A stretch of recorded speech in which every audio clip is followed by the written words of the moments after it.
J'appelle donc Sadio Morel-Ponté, qui est journaliste, analyste politique, pour le grand débat de ce soir. Sadio. Nous sommes au 4e vendredi, et donc il s'agit aujourd'hui de parler des tumultes. Vu l'état de crise très aigu au Congo, pourquoi on n'arrive pas à faire tomber notre dictateur alors que beaucoup, pour bien moins que ça, ont pu faire partir les leurs. L'Afrique a eu son lot, dans les années 90 même. C'était pratiquement téléguidé, c'était des syndicalistes qui, après le discours de Gaulle, où une certaine personnalité française, notamment Mitterrand, avait exigé, avait conditionné l'aide au développement de l'Afrique au multipartisme, donc à l'instauration de la démocratie. Et en Afrique, on a surtout beaucoup connu des bouleversements militaro-politiques. Rien qu'au Congo, nous avons pu voir que Sassou a eu raison de 3 ou 4 présidents. Massaba Deba, qui n'était plus président, mais qui a été liquidé. Ngwabi, au pouvoir, est parti. Ensuite, il y a eu Yombi, qui l'a fait partir. Et enfin, Lissouba, par une guerre qui a duré, qui a été très meurtrière pour notre pays. Mais plus tard, dans les années 2000, surtout vers 2011, quand il y a eu le printemps arabe en Tunisie pour une orange, ils ont pu faire tomber une dictature très féroce. Le Burkina aussi avait commencé en 2011 à se soulever, mais son aboutissement a eu lieu en 2014 plutôt. Et entre-temps, on a vu par-ci par-là des pays dire non à leur dictateur. Et au Sénégal, le mouvement Y en a marre s'est mis en place pour dire non au changement de la constitution de Wade et qui voulait mettre en place un système qui faisait que c'est son fils qui allait être Premier ministre et prendre la suite de son mandat. Et ils ont réussi, ils ont pu faire partir Wade, Macky Sall a pris le relais. Et ensuite, maintenant, ces jours-ci, en fin d'année, nous avons constaté qu'au Soudan, il y a eu une révolte qui a commencé en province. Il y a eu des morts. Et c'était à cause de la hausse du prix du pain. Le pain en Tunisie, c'était une orange. Et au Soudan, c'était du pain. Mélangé, oui, bien sûr, à une crise économique qui a fait que les chutes du prix du pétrole, le Soudan qui était divisé en deux, l'essentiel du pétrole se trouvant au sud. Donc Béchir se retrouvait face à une conjoncture qui, avec l'augmentation du prix du pain, a fait exploser. Et pendant 4 mois, les Soudanais étaient dans la rue, pacifiquement. Pendant les 3 premiers mois, il y a eu entre 30 et 50 morts, mais ils ont continué jusqu'à ce qu'ils ont obtenu le départ de Béchir 4 mois après. Et ils ont réclamé le départ de tout le système, parce que est-ce qu'il serait normal de faire partir un homme et de laisser son système en place tout en sachant que c'est un régime fortement militarisé, les services secrets étant en place, et c'est un régime aussi, il faut le dire, qui avait 30 ans de vie. Alors, ils ont pu faire partir celui qui a été le Premier ministre qui avait reprimé, qui était nommé Premier ministre justement en février, tout près là, pour reprimer les manifestations. Lui aussi, la rue a pu le faire partir jusqu'à ce qu'ils ont pu trouver quelqu'un de consensuel, parce que n'oublions pas que c'est la société civile parsemée à travers le monde dans sa diaspora qui a téléguidé, qui a galvanisé les troupes sur place et qui a tenu mordicus à ce que ça soit tout le régime qui parte. Un peu après, donc, en début de 2019 toujours, c'est l'Algérie qui est rentrée dans sa phase de printemps. La suite des printemps arabes en Algérie a vu le jour avec la demande du peuple, pacifiquement, du départ d'Abdelaziz Bouteflika et de tout son régime. Alors, quelques semaines après, tous les vendredis, ils ont battu le pavé. Quelques semaines après, Bouteflika aphone, il ne parlait plus, mais il a pu dire de quelque manière qu'il n'allait plus pouvoir se présenter. Et la pression a continué et les Algériens réclament aussi le départ de tout le système. Mais alors, au vu de tout ça, la question que l'on se pose, c'est pourquoi nous, Congolais, qui vivons pire depuis 40 ans, sinon du moins ces 5 dernières années, où la dictature s'est renforcée et ne parvient pas à laisser de l'espace au peuple. Ça a commencé par des problèmes d'eau, de manque d'électricité, de manque de routes, de manque d'accès normal à Internet, jusqu'à ce que ça s'est accentué par manque de plateaux techniques dans nos différents CHU. Et on a encore, ça montait encore d'un cran, le manque d'empathie du pouvoir a monté encore d'un cran quand il s'est mis à ne plus payer les pensionnaires, les boursiers et les salariés. Nous sommes toujours là, en train d'accepter, comme si nous sommes fascinés par toute cette oppression qui nous arrive. Et lui qui se dit, Sassou, qui se dit bâtisseur, homme de la paix, peut-on parler de paix quand il n'y a pas de paix sociale? Quand il manque de paix sociale. Aujourd'hui, le Congolais qui veut acheter une orange doit peut-être traverser, aller à Kinshasa ou monter le fleuve pour aller au Cameroun et en trouver, s'il a des moyens. Quand on a son argent et qu'on aille se faire soigner, on ne peut pas, parce que le plateau technique de nos hôpitaux ne sont pas satisfaisants. Donc, quel que soit ce qui se passe, on meurt. Que Sassou nous tue ou pas, nous mourrons. Que Sassou nous touche ou pas, nous mourrons. Indirectement, il est en train de finir ce peuple-là. Tout dernièrement, actuellement, à quoi assistons-nous? Au soubresaut des étudiants, par-ci, par-là, au pays, qui ont quelquefois, d'Abidjan, en Ukraine, en Russie, en passant par Cuba et je ne sais où encore, qui cumulent quelquefois jusqu'à 30 mois d'arriérés de bourse. Et qu'on a tous vu que le 10 septembre, le 10 mars tout près, ce président-là est allé inaugurer une église, une cathédrale ou une basilique portant le nom de sa défunte fille. Il a construit des hôpitaux dans son village. Il est en train de prendre notre argent pour bâtir son petit village qui n'abrite que quelques âmes, au détriment des 4 500 000 Congolais. Alors, si Sassou, lui tout seul, a pu nous faire tout ça à nous tous, et qui a pu faire tomber des dirigeants, ses prédécesseurs et même l'un de ses successeurs, comment se fait-il que nous qui sommes des millions, n'arrivons pas à le contrer et à faire en sorte qu'on ait le dessus? Parce que vous savez que l'armée algérienne est la deuxième plus forte en Afrique après celle de l'Égypte. Et que Béchir est plus féroce encore que Sassou. Beaucoup plus féroce. Béchir a 2 mandats d'arrêt internationaux sur sa tête pour des génocides, crimes contre l'humanité, massacres à son peuple. Et pendant 10 ans, pendant les 10 ans que court son mandat, il a pu voyager plus de 150 fois. Mais lorsque son peuple a décidé, ils ont pu le tomber. Voilà, je vais m'arrêter un peu là pour faciliter les échanges. Mais avant cela, j'ai pu faire venir pour un témoignage un jeune Malien qui a connu la révolution de 91, qui a fait tomber une dictature de 21 ans, de 23 ans au Mali, la dictature de Moussa Traoré. Il emporte une balle dans les pieds et pourtant, il continue toujours. Donc, Abdaïba, son témoignage. Sadio, merci. Merci à Koutana. De m'avoir associé. Merci également à Koutana. Merci à Diana TV qui fait la couverture de l'événement.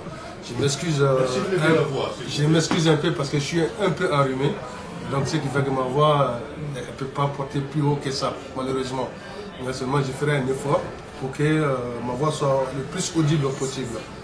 Donc comme Sadio l'a dit, au Mali, depuis des décennies, depuis 1968, où il y a eu un coup d'état militaire, nous avons des aînés qui ont dit ça ne peut pas se passer comme ça. Parce qu'en 1968, quand Moussa Traoré, le général à l'époque, il était lieutenant, a pris les rênes du pays via un coup d'état, il y a eu des gens qui se sont dit tout simplement, on ne va pas laisser faire, on va se battre jusqu'au bout. Et jusqu'au bout, 23 ans durant, Il y a eu des emprisonnements, des déportations, parce qu'il y avait des bagnes au nord du Mali, comme Kidal, comme Taoudeni. C'était des zones où il y avait des mines de sel. Donc, et des scorpions du désert. Donc ce que ces dictateurs faisaient, ils prenaient ces opposants, ceux qui étaient épris de démocratie et de justice, ils les prenaient, ils les déportaient au nord. Donc même si tu veux t'enfuir, là c'est la mort certaine qui t'attendait dans le désert. Donc personne, il n'y avait pas d'échappatoire. Nombre de ces prisonniers politiques ont pu échapper à Kidal et à Taoudeni. Mais malheureusement, heureusement, il y en a qui n'ont pas faibli, qui ont continué la lutte jusqu'en 1990, où il y a eu le fameux vent de l'Est. Pour revenir sur le thème du jour qui est-ce que les révolutions en cours, les soulèvements populaires en cours au Soudan, en Algérie peuvent avoir des répercussions dans les autres pays? Moi j'ai dit oui. Parce que dans les années 90, quand Mitterrand a fait, Sadio en a fait allusion à la première partie, a fait son fameux discours de la Baule où il exhortait les pays africains à adopter, à être beaucoup plus démocrates. Je me rappelle très bien, il y a eu à l'époque notre dictateur malien, le général Moussa Traoré, qui a eu à lui répondre en disant que la démocratie n'est pas une camisole de force où on peut imposer à quelqu'un. Donc, mais quelques temps après, il y a eu la chute du mur de Berlin. Donc quand le mur de Berlin s'est écroulé, on sait, il y a eu plusieurs thèses de complot de l'intérieur. Bon, les étudiants et beaucoup de choses. Mais cela a permis quand même à l'humanité d'avoir l'instauration d'une pensée unique. Moi personnellement, je suis d'une idéologie de gauche, donc je déplore forcément la chute de ces murs-là. Mais seulement, ça a permis à nos autres pays, à nos aînés à l'époque qui nous entraînaient dans la lutte, à pouvoir s'organiser mieux.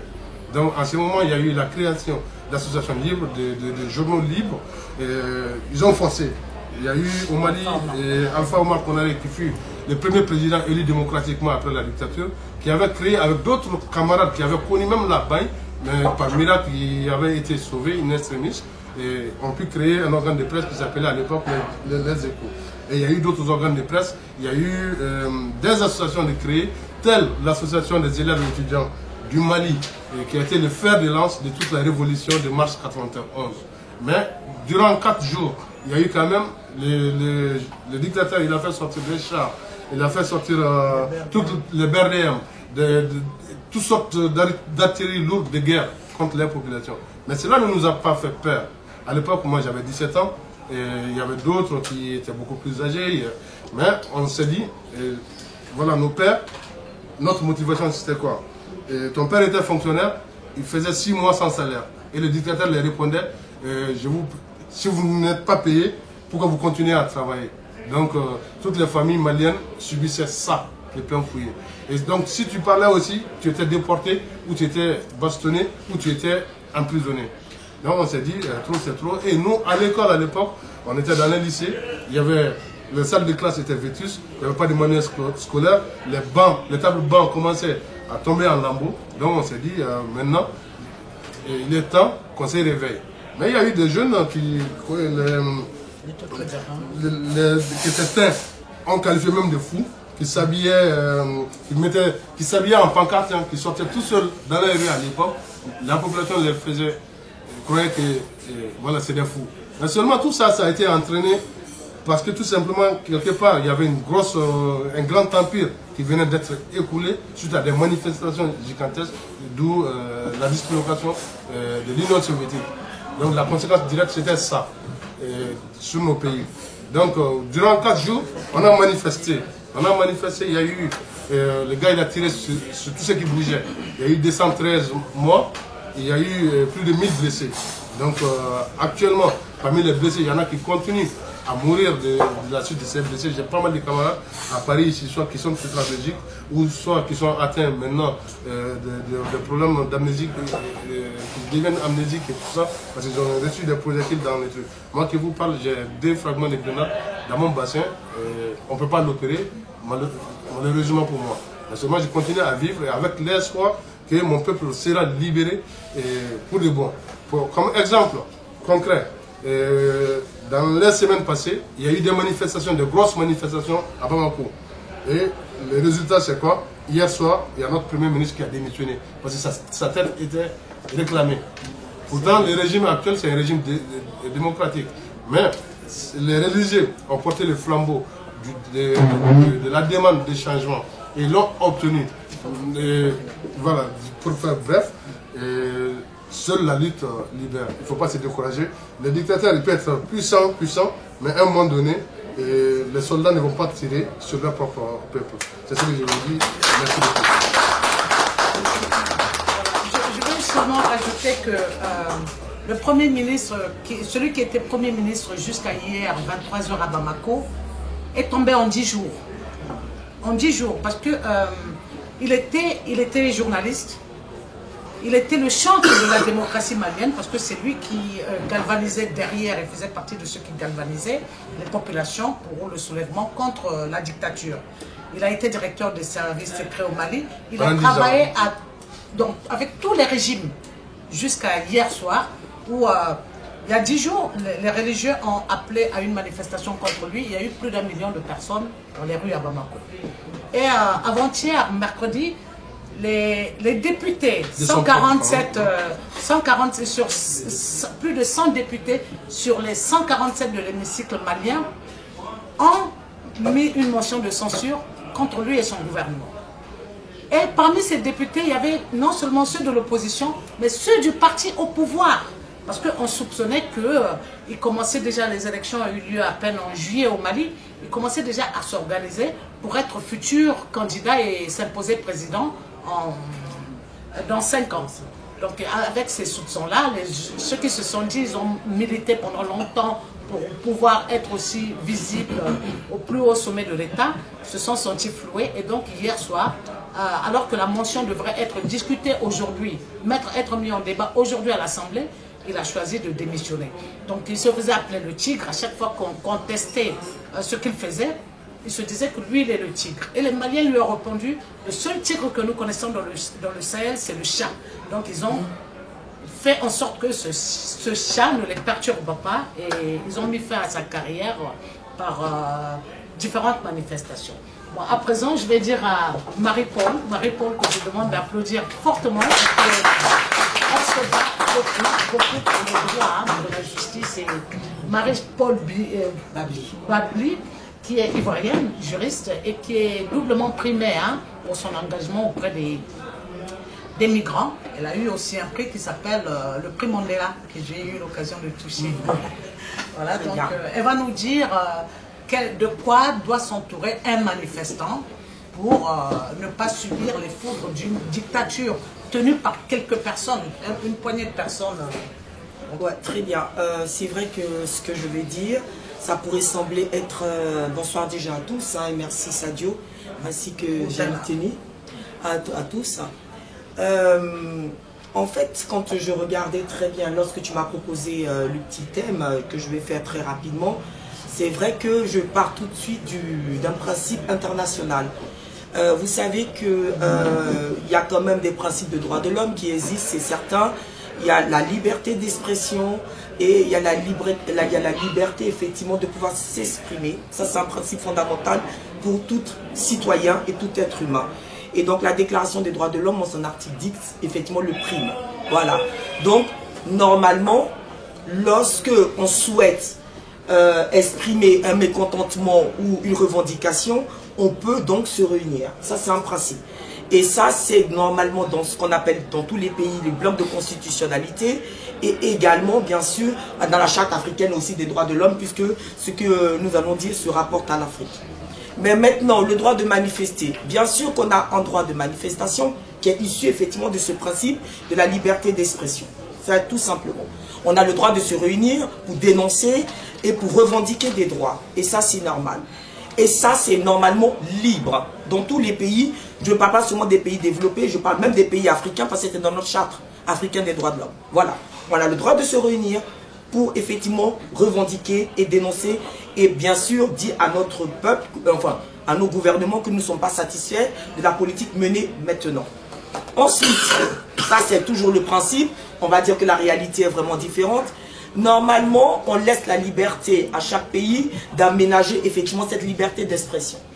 Voilà. Et c'est là où maintenant, dans chaque pays, ça peut diverger. Même dans le pays où nous sommes, qui est un pays de droits de l'homme, la France, elle préconise, par exemple, que pour manifester, il faut faire une demande à la préfecture ou à la mairie. D'accord? Et quand la demande est autorisée, là maintenant, on peut manifester.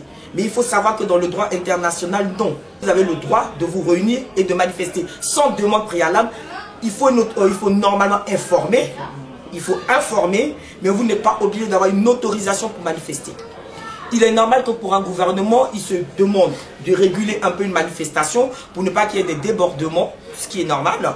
Il n'y ait pas de débordements parce qu'ils sont là pour protéger l'intérêt général et l'ordre public. Mais ils ne doivent pas néanmoins empêcher des citoyens de manifester et de revendiquer. Donc ça, il faut le comprendre. Maintenant, quand vous sortez dans la rue, lorsque vous sortez dans la rue que vous n'avez pas eu d'autorisation, ce n'est pas illégal. Je répète, ce n'est pas illégal.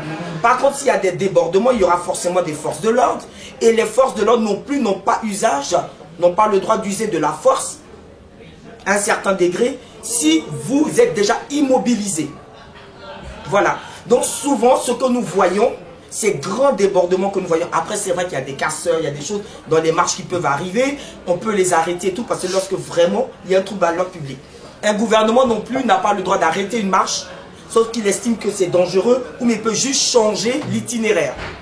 Mais ils n'ont pas le droit d'empêcher des manifestations. Le seul problème, c'est qu'en Afrique, ces principes-là sont généraux, et ça je le dis, seulement c'est qu'en Afrique, normalement, le gouvernement dit qu'il s'arroge le droit de dire qu'une manifestation déroge à l'ordre public. On dirait plutôt la manifestation dérange le gouvernement.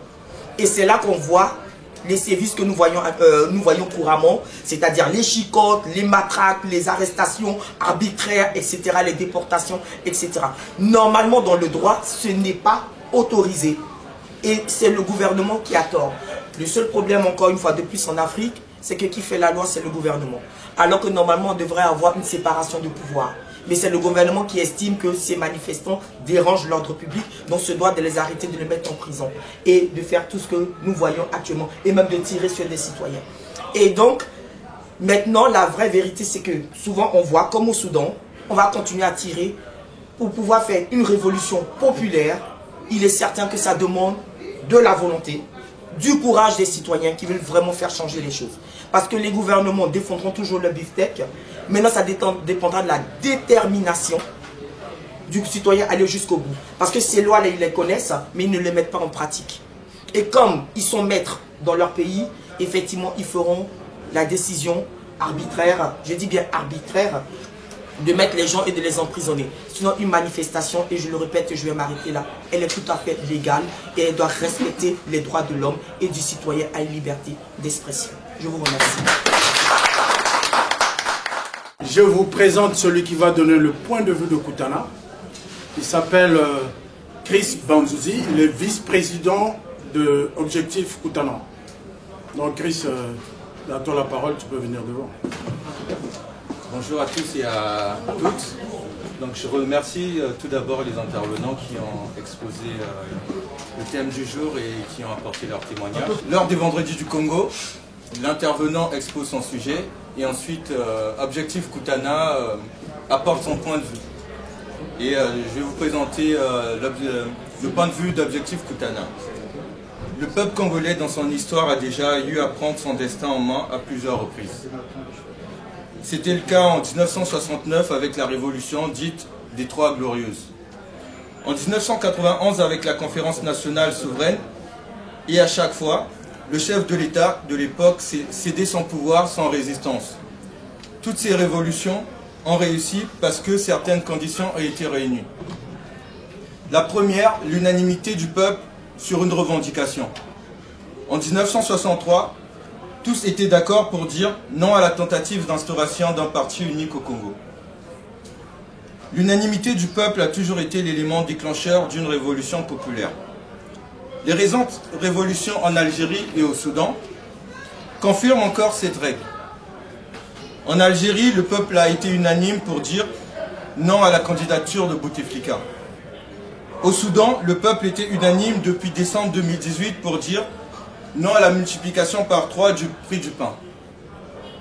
En France, le peuple était aussi unanime pour dire non à l'augmentation du prix de l'essence, ce qui a donné naissance au mouvement des Gilets jaunes. L'unanimité reste l'élément déclencheur dans toute révolution populaire. L'unanimité peut aussi exister sans déclencher la révolution. Pour que l'unanimité déclenche le changement, il faut 3 vecteurs. Le vecteur est la deuxième condition d'existence d'une révolution populaire. Chez les Gilets jaunes, le vecteur était une simple pétition invitant le peuple à prendre position. Cette pétition avait recueilli plus d'1 million de signatures. C'est ce qui a ouvert la porte au mouvement. La troisième condition pour une révolution réussie, c'est l'organisation et la détermination. Sur ce point de vue, nous vous laissons le soin de développer vous-même. Répondant plutôt à la question, face à la crise persistante et généralisée au Congo, le peuple peut-il encore jouer un rôle? En d'autres termes, les 3 conditions que nous venons d'évoquer pour redonner le pouvoir au peuple peuvent-elles encore être réunies au Congo actuellement? Notre réponse est évidemment affirmative. L'unanimité existe. Les institutions congolaises du 25 octobre 2015 sont mauvaises, car non démocratiques, non républicaines et despotiques. Elles renferment tous les pouvoirs de l'État entre les mains d'un seul. Objectif Kutana le crie depuis 2016. Les évêques du Congo l'ont aussi décrié plus sagement dans une lettre ouverte que nous avons tous lue.